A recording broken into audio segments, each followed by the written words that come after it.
Hello बच्चों, welcome back to the R K science classes. मैं हूं रोहित मेहता और आर के साइंस क्लासेस में मैं आपका हार्दिक स्वागत करता हूं। दोस्तों, हम 12th बायो के लिए अगला लेक्चर लेके आए हैं। हमारा जो चैप्टर नंबर 3 चल रहा है 12th बायो बॉटनी का, उसका चैप्टर नंबर 3 का आज लेक्चर नंबर जो अगला चल रहा है वो है। और आज हम इस लेक्चर में बात करने वाले हैं एम्ब्रियोजेनेसिस की, यानी भ्रूण परिवर्धन के बारे में इस लेक्चर में हम बात करने वाले हैं। तो आपने अगर हमारे पिछले लेक्चर्स को नहीं देखा है तो उसको आपको देखना पड़ेगा कि किस प्रकार परागण की क्रिया हुई थी। मतलब एक परागकण दूसरे वर्तिकाग्र पर या उसी वर्तिकाग्र पर या उसी पुष्प के वर्तिकाग्र पर पहुंचा था। वर्तिकाग्र पर पहुंचने के बाद उसका वहां पर जर्मिनेशन हुआ था परागकण का। वहां से पॉलन ट्यूब जो निकली थी उसमें 2 नर युग्मक आ रहे थे और वो कैसे मादा युग्मक के साथ मिलते हैं। अगर ये सब आपको नहीं पता है, कितने प्रकार से एंट्री कर सकती है परागनली, या परागनली भ्रूणकोश में कितने प्रकार से प्रवेश कर सकती है, कौन कौन से चरणों में प्रवेश कर सकती है, अगर वो आपको नहीं पता है तो आपको पिछले लेक्चर्स देखने होंगे। और उसी लेक्चर्स में या उन्हीं लेक्चर्स में हमने निषेचन की बात, फर्टिलाइजेशन की बात भी कर ली थी। आज हम केवल किसके बारे में जो पढ़ने वाले हैं, हमने पढ़ा था कि एक तो होता है नर युग्मक और दूसरा होता है मादा युग्मक। नर युग्मक और मादा युग्मक ये दोनों जब मिलते हैं तो इस क्रिया को तो कहा जाता है निषेचन।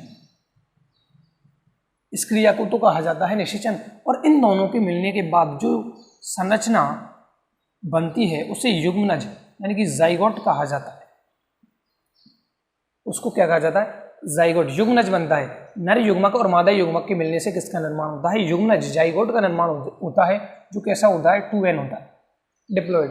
अब इस युग्मनज से आगे किसका? भ्रूण का विकास होता है। किसका? भ्रूण, एम्ब्रियो कहते हैं इसको। भ्रूण को एम्ब्रियो कहा जाता है।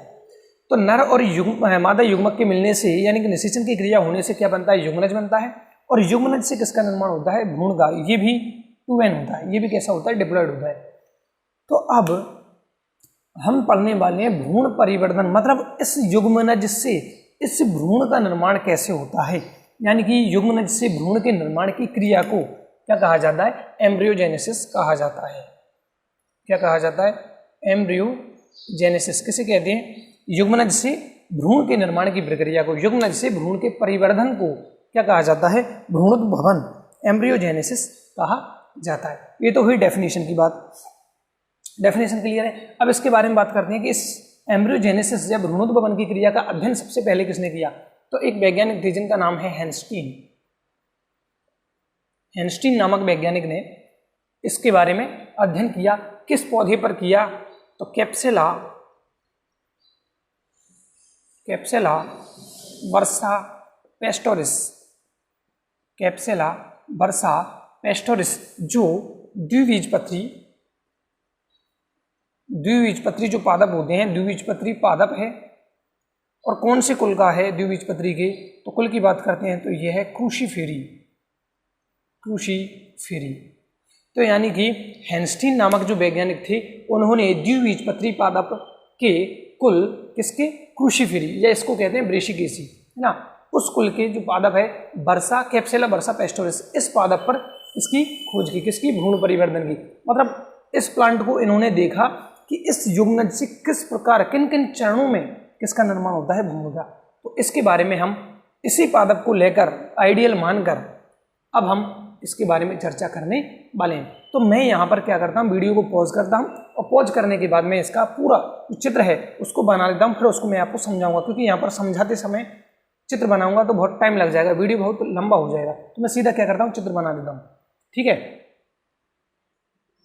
हेलो बच्चों, वेलकम बैक। देखिए, ये मैंने आपके सामने एक डायग्राम बना दिया है। इसका पहले आप एक बार स्क्रीनशॉट ले लें और इसके बारे में अब मैं आपको समझाता हूँ। देखिए, ले लिया। अब देखो भाई, हुआ क्या कि युग्मनज जो था वो एक कोशिकीय स्थिति थी।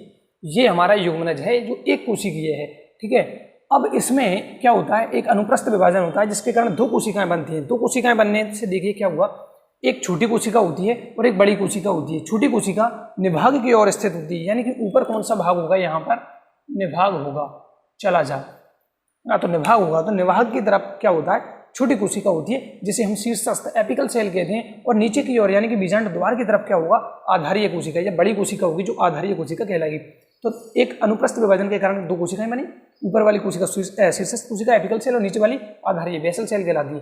अब देखिए इन दोनों कोशिकाओं में एक साथ विभाजन होता है, लेकिन अलग अलग प्रकार का विभाजन होता है। जैसे शीर्षस्थ कोशिका है तो उसमें अनुलंबवत यानी लंबवत विभाजन होगा, अनुप्रस्थ विभाजन होगा, सॉरी अनुप्रस्थ नहीं, अनुदैर्घ्य विभाजन होगा। तो इसमें लॉन्गिट्यूडिनल विभाजन के कारण क्या होगा, सबसे पहले 2 कोशिकाएं बनेंगी, फिर इसमें एक और बार अनुदैर्घ्य विभाजन के कारण क्या हो जाएगा, 4 कोशिकाएं बन जाएंगी। मतलब इस एक कोशिका में पहले ये विभाजन हुआ, फिर इसके बाद एक और विभाजन होता है, तो जिससे 4 कोशिकाएं ऊपर की ओर बन जाती है। किससे, शीर्षस्थ एपिकल सेल से 4 कोशिकाएं बन जाती है। इस कंडीशन को, इस स्थिति को चतुष्टांशक क्वाड्रेंट कहा जाता है। इस कंडीशन को मतलब एक शीर्षस्थ कोशिका से 4 शीर्षस्थ एपिकल सेल्स बन जाने की क्रिया को, या क्रिया को नहीं मतलब इस संरचना को क्या कहा जाएगा, चतुष्टांशक क्वाड्रेंट कहा जाएगा इसको। तो इसके बारे में हमने बात कर ली। पहले एक शीर्षस्थ कोशिका से 2 लॉन्गिट्यूडिनल डिवीजन के कारण, फिर इसमें एक और बार लॉन्गिट्यूडिनल डिवीजन होगा तो उससे 4 कोशिकाएं यहाँ पर बन जाएंगी और इस स्थिति को चतुष्टांशक क्वाड्रेंट कहते हैं। अब हम इसकी बात करते हैं बेसल सेल की। बेसल सेल में कंटिन्यू लगातार कई विभाजन होते हैं और जिसके कारण 6 या 7 से 10 कोशिकाएं बन जाती हैं। इस आधारीय सेल में कैसे विभाजन होंगे, अनुप्रस्थ विभाजन होंगे, ट्रांसवर्स डिवीजन होंगे, जिसके कारण क्या होगा, 7 से 10 कोशिकीय लंबा एक संरचना बन जाएगी। इस संरचना को निलंबक सस्पेंसर कहा जाता है, निलंबक सस्पेंसर कहा जाता है इसको। अब इस जो सस्पेंसर है, निलंबक है, उसकी सबसे नीचे की जो कोशिका होगी वो थोड़ी फूल जाती है और फूलने के बाद इस कोशिका को चूस्कांग कहा जाता है, ऑस्ट्रिया। देखिए क्या हुआ, अभी तक यहाँ तक की हम बात कर लेते हैं। युग्मनज है, उसमें एक बार विभाजन होता है जिससे ऊपर की ओर शीर्षस्थ कोशिका और नीचे की ओर आधारीय कोशिका बनती है, का निर्माण होता है। शीर्षस्थ कोशिका में 2 बार लॉन्गिट्यूडिनल डिवीजन होता है। लॉन्गिट्यूडिनल डिवीजन के कारण यहाँ पर 4 कोशिकाएं बन जाती हैं। ये देखिए 4 कोशिकाएं बनने के बाद इस संरचना को चतुष्टांशक क्वाड्रेंट कहा जाता है। और साथ में जो आधारीय कोशिका है उसमें लगातार अनुप्रस्थ विभाजन चलती रहते हैं और उसके कारण क्या होता है, 7 से 10, कुछ एनसीईआरटी बताती है 6 से 10, हमारी जो आरबीएससी की बुकें बता रही है वो 7 से 10 कोशिकीय लंबी संरचना बन जाती है, जिसे सस्पेंसर कहा जाता है। और इस सस्पेंसर या निलंबक की जो सबसे लास्ट वाली कोशिका होगी वो थोड़ी फूल जाती है, इसको कहते हैं चूस्कांग। ठीक है, अभी युग्मनज से हम भ्रूण बनाने जा रहे हैं। ये एक पक्का पूरा परिपक्व भ्रूण है, तो यहाँ तक के विकास को हम पढ़ रहे हैं युग्मनज से कैसे बनता है। अब इसके बाद क्या होता है, नीचे वाली संरचना तो हमें कॉमन रखनी है। ठीक है, नीचे वाली संरचना हमें क्या करनी है, कॉमन रखनी है। ठीक है, ऊपर वाली संरचना में चेंजेस आते हैं। देखिए अब एक और बात कि इस निलंबक में 2 अलग अलग कोशिकाएं हो गई। जैसे नीचे वाली कोशिका को तो हम चूस्कांग कह रहे हैं, लेकिन इसके निलंबक की भ्रूण की तरफ जो शीर्षस्थ कोशिका होगी, भ्रूण की तरफ या भ्रूण से टच में, उसको अधःस्फीतिका यानी हाइपोफाइसिस कहा जाता है। इस कोशिका को क्या कहा जाएगा, हाइपोफाइसिस, अधःस्फीतिका। और नीचे वाली कोशिका को क्या कहा जा रहा है, इसको चूस्कांग कहा जा रहा है। ठीक है, सस्पेंसर जो है ऊपरी कोशिका को हाइपोफाइसिस कहा जा रहा है और नीचे वाली कोशिका को चूस्कांग कहा जा रहा है। और ये हमारा ऊपर क्या है, भ्रूण है, यानी कि ये भ्रूण में परिपक्व होने वाला है। तो ये तो थी क्वाड्रेंट। अब एक बार और ये 4 कोशिकाएं हैं, ऐसे 4 कोशिकाएं, इनमें अगर एक और अनुप्रस्थ विभाजन कर दिया जाए तो यहाँ पर कितनी कोशिका बन जाएंगी, 8 कोशिकाएं हो जाएंगी। तो इस क्वाड्रेंट को अब ऑक्टेंट कहा जाता है। ये देखिए यहाँ पर कितनी कोशिकाएं बन गई हैं, यहाँ पर बन चुकी हैं 8 कोशिकाएं। ये देखिए कितनी, 4 ऊपर हैं और 4 नीचे, क्योंकि ये 4 कोशिकाएं ऐसे पड़ी हुई हैं। ऐसे मान लो ये 2 और 2 और ले लें हम 4, तो इनको एक बार बीच से काट दिया जाए तो कितनी कोशिकाएं बन जाएंगी, 8, यानी कि 4 ऊपर और 4 नीचे। तो ये है हमारी अष्टांशक यानी कि ऑक्टेंट कंडीशन। और ये कोशिका है वो चूस्कांग कहलाएगी, निलंबक की सबसे आखिरी कोशिका चूस्कांग कहलाती है और सबसे ऊपरी कोशिका को हाइपोफाइसिस कहा जाता है। यहाँ तक क्लियर है।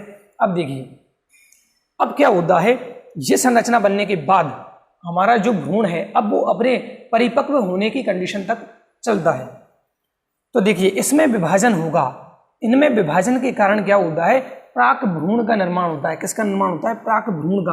अब प्राक भ्रूण में कौन कौन सी संरचनाएं होती हैं वो देखिए, पहले नाम याद कर लें, डर्मेटोजन, पेरिब्लैम और प्लीरोम। डर्मेटोजन, पेरिब्लैम और प्लीरोम। और ये संरचना तो बाकी सेम टू सेम चली जा रही है। ये हाइपोफाइसिस है ना, ये तो क्या है, हाइपोफाइसिस। ये पूरा निलंबक, ये चूस्कांग। ऊपर वाली बात कर लेते हैं हम कि इसमें क्या हुआ, अष्टांशक की प्रत्येक कोशिका में क्या होता है, परिणत विभाजन होता है। इस अष्टांशक की प्रत्येक कोशिका में पेरिक्लिनल यानी कि परिणत विभाजन होता है, जिससे क्या होता है, दो परतों का निर्माण होता है। कितनी परतें, दो परतों का निर्माण होता है। सबसे बाहरी परत को डर्मेटोजन कहते हैं, सबसे बाहरी परत को तो डर्मेटोजन कहते हैं। क्या कहते हैं, सबसे बाहरी परत को डर्मेटोजन, है ना। इसके बाद जो और एक और परत बनी उसको कहते हैं सेकंड परत प्लीरोम। क्या कहते हैं उसको, प्लीरोम, रंभजन। दूसरी परत को क्या कहते हैं, ये पहली परत डर्मेटोजन, दूसरी परत प्लीरोम, और दोनों परतों के बीच में जो परत बनेगी बाद में उनको कहते हैं पेरिब्लेम। उसको क्या कहा जाता है, पेरिब्लेम। तो तीन परतें हमारे पास बन चुकी हैं। अब देखिए तीनों परतें हो गई। अब क्या होता है, डर्मेटोजन जो परत है उसमें कई अपनत विभाजन होते हैं। देखो परिणत और अपनत क्या होता है, जैसे ये एक कोशिका है, इसमें डिवीजन होना है। जब परिणत विभाजन होगा तो ये कोशिका ऐसे डिवाइड होगी, यानी कि ऐसे, है ना, तो ऊपर नीचे दो परतें बनेंगी। और जब इसी कोशिका में अपनत विभाजन होगा तो दो कोशिकाएं तो बनेंगी, लेकिन परत का निर्माण नहीं होगा। बस ये अंतर होता है परिणत और अपनत विभाजन, पेरिक्लिनल। तो जो डर्मेटोजन कोशिका है, परत है, उसमें क्या होता है, परिणत नहीं, अब कौन सा, अपनत विभाजन होता है। और अपनत विभाजन होने के कारण ये भ्रूण की किसका निर्माण कर देगा, यहाँ पर बाह्य चर्म, किसका निर्माण कर देगा, बाह्य चर्म या बाह्य त्वचा का निर्माण कर देगा, जिसे हम कहते हैं एपिडर्मिस। यानी कि इससे इस पूरी संरचना को कवर करने के लिए एक आवरण बनने वाला है, कवर करने के लिए एक परत का निर्माण होने वाला है, जिसको क्या कहा जाता है, जिसको एपिडर्मिस कहा जाता है। और जबकि अब क्या होता है, जो आंतरिक कोशिकाएं होती है, मतलब यहाँ से सोच सकते हैं ये जो आंतरिक कोशिकाएं हैं, इस आंतरिक कोशिकाओं से किस किस का निर्माण होता है, इन दोनों, ये चारों कोशिकाओं से किस किस का निर्माण होता है, तो मैं उसके बारे में बात करना है। बाह्य त्वचा, बाह्य त्वचा तो किसके द्वारा निर्माण होता है, डर्मेटोजन के कारण निर्माण होता है। इसके कारण सबसे पहले बनता है बीज पत्राधार। बीज पत्राधार, अभी इस संरचना में बात करेंगे बीज पत्राधार कहाँ है ना। सबसे पहले क्या बनता है, एक तो बीज पत्राधार बनता है आंतरिक कोशिकाओं से। दूसरी इनके बाद क्या बनता है, प्राक एधा तंत्र। प्राक एधा तंत्र का निर्माण किससे होगा, इन्हीं आंतरिक कोशिकाओं से किसका निर्माण होगा, बीज पत्राधार का निर्माण होगा। इन्हीं से किसका निर्माण होगा, प्राक एधा तंत्र का होगा। और तीसरा बीज पत्र के, यहां पर दिखाई दे रहा है ना, हाँ, बीज पत्र के भरण विभज्योतक, इनका निर्माण इसी से होने वाला है। यानी आंतरिक कोशिकाएं आगे चलकर क्या बनाने वाली, तीन चीजें बनाने वाली हैं। बीज पत्राधार बनाएंगे, है ना, बीज पत्राधार, बीज पत्र के भरण ऊतक भी बनाएंगे या भरण विभज्योतक कह दें, और एक बनाएंगे प्राक एधा तंत्र। अब ये तीनों चीज क्या है, इनके बारे में आगे चर्चा हम करेंगे इस चित्र में। तो इस संरचना को हमने क्या कहा है, प्राक भ्रूण, यानी भ्रूण जैसे कुछ लक्षण इसमें उत्पन्न या प्रकट होने लगे। अब देखिए भाई, सबसे पहले जो बनने वाला यानी प्राक भ्रूण है वो सबसे पहले गोल आकृति में होता है। कैसी आकृति में होता है, गोल आकृति में होता है। इसके बाद यहाँ पर एक खांच का निर्माण होगा, और खांच के निर्माण होने के बाद इसकी आकृति हृदय के समान हो जाएगी। किसके समान, हृदय के समान। तो इसको अब हृदयाकार भ्रूण कहा जाता है। इसको क्या कहा जाएगा, हृदयाकार भ्रूण। अब देखिए, जब ये खांच और भी गहरी होने चली जाएगी, गहरी होती चली जाएगी, तो यहाँ पर इतनी लंबी खांच बन जाएगी। खांच बनने के बाद इस संरचना का निर्माण होगा। इस संरचना में हमें दो बीजपत्र दिखाई दे रहे हैं, क्योंकि हम द्विबीजपत्री पौधे का अध्ययन कर रहे हैं, और द्विबीजपत्री पौधे किसे कहते हैं, जिनमें दो बीजपत्र हों। तो यहाँ पर दो बीजपत्र का निर्माण हो चुका है। इस संरचना में आपको दो बीजपत्र दिखाई दे रहे हैं, है ना। अब इनके बाद देखिए क्या होता है। अब मैं इसको, अब जैसे एपिकोटल हाइपोकोटल, इनको समझने के लिए मैं इसको यहाँ पर एक अक्ष बना देता हूँ। यहाँ पर मैंने एक अक्ष बना दी है, ठीक है। अब देखो, इस अक्ष से ऊपर का भाग कहलाता है बीज पत्रोपरिक। ऊपर का भाग क्या कहलाता है, बीज पत्रोपरिक। इसको क्या कहा जाता है इंग्लिश में, वो बात करेंगे, पर मिटाना पड़ेगा, मुझे जगह साफ करनी पड़ेगी। चलो हिंदी की बात कर लेते हैं। इसको तो कहते हैं बीज पत्रोपरिक, यानी बीज पत्र के ऊपर का भाग, या अक्ष से बीज पत्र का ऊपर का भाग जो होगा, इसको क्या कहा जाएगा, इसको कहा जाएगा बीज पत्रोपरिक, ठीक है। तो एक बार स्क्रीनशॉट ले लें, मैं जल्दी से इसको मिटा दूंगा फिर थोड़ा सा नाम लिखने के लिए। जल्दी से इसका स्क्रीनशॉट हो जाए एक बार, हो गया। चलो मैं यहां से इसका नाम हटा देता हूं। बीज पत्रोपरिक की बात हम कर रहे थे। बीज पत्रोपरिक को एपिकोटिल कहा जाता है। इसको क्या कहा जाता है, एपिकोटिल। कोटिल। बीज पत्रोपरिक को एपिकोटिल कहा जाता है। वैसे ही बीज पत्रोपरिक के नीचे का भाग क्या कहलाएगा? बीज पत्राधार कहलाता है। तो ये वाला भाग क्या कहलाएगा? बीज पत्राधार। बीज पत्र का आधार, बीज पत्र के नीचे है तो आधार है, ऊपर है तो बीज पत्र ऊपरेक, बीज पत्र ऊपरेक एपिकोटिल, और इसको कहते हैं हाइपोकोटिल। हाइपोकोटिल। तो दोनों के बारे में हमने बात कर ली। अब देखिए बीज पत्रोपरिक का शीर्षस्थ भाग किसका निर्माण करेगा? प्रांकुर का निर्माण करेगा। शीर्षस्थ भाग किसका निर्माण करेगा? प्रांकुर का, जिससे बाद में क्या बनने वाली? तना, पत्तियां, सब किससे बनता है? प्रांकुर से। अब हम इसकी बात करते हैं तो हाइपोफाइसिस का काम क्या है? तो ये मूलगोप का निर्माण करता है। मूल और मूलगोप जो रूट के ऊपर जो कैप होती है उसका निर्माण किसके हाथ में है? इस हाइपोफाइसिस जो हमने यहाँ पर देखी थी, इसके कारण मूल का निर्माण होने वाला। ये संरचना बाद में नष्ट हो जाएगी, यहाँ से ये बचेगी ऊपर वाला भाग। तो इससे क्या बनेगा? मूलगोप जो रूट कैप होती है उसका निर्माण होता है, और ये तो हमारा भ्रूण है तो इससे तो पूरी संरचना बन जाती है। तो प्रांकुर से तो क्या बनता है? सूट वाला भाग, और मूलांकुर से क्या बनता है? मूल वाला भाग। यानी ये भाग जमीन के नीचे रहने वाला है और ये भाग जमीन के ऊपर रहने वाला है। जब इससे कोई पादप बनेगा तब। तो ये होता है हमारा यहाँ पर भ्रूण परिवर्धन कंप्लीट। यहाँ पर भ्रूण परिवर्धन कंप्लीट हो जाता है। ठीक है दोस्तों, तो ये छोटा सा लेक्चर था। चित्र मैंने आपके सामने नहीं बनाया क्योंकि बैकग्राउंड में मैंने बनाया था, इसलिए ये लेक्चर थोड़ा छोटा कर दिया गया, वरना ये लेक्चर बहुत बड़ा होने वाला था। अगर समझ में आ गया है तो कोई दिक्कत नहीं आया है तो एक बार वापस वीडियो को रिपीट करना, है ना, समझ में आ जाएगा। और नोट्स तो हम आपको देंगे ही। तो थैंक यू वेरी मच दोस्तों। जय हिंद, जय भारत।